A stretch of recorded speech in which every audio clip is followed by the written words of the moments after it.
नमस्कार, मी अमरज्योती खेडकर। आज मी तुम्हाला मटकीला मोड कसे काढायचे ते सांगणार आहे।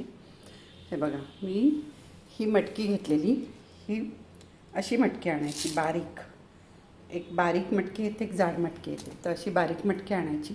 त्याला मी 8 तास जवळजवळ या भांड्यातच, या बाउलमध्ये मी भिजवली होती। त्याला 8 तास भिजवून ठेवली। त्याच्यानंतर त्यातलं पाणी काढून या चाळणीमध्ये, ही चाळणी आहे बघा, ह्याला खालून मोड आलेले दिसते, त्या चाळणीमध्ये पाणी त्याचं निथळून घेतलं, काढून घेतलं।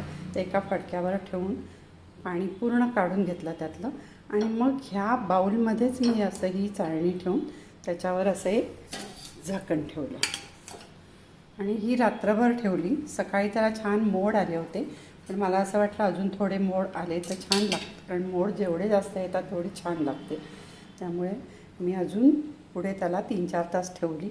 असं एकंदर मी 12-13 तास ठेवली ही मटकी, आणि तुम्ही बघताय म्हणजे त्याला छान मोड आले। ती अशी कोरडी पण झाली, म्हणजे असं काही आतमध्ये ओलसर वगैरे राहिली नाही आहे। अशी मटकी खायला पण हेल्दी आणि चवीला फार छान लागते। तुम्ही पण भिजवून अशी मटकीला मोड काढून बघा। धन्यवाद।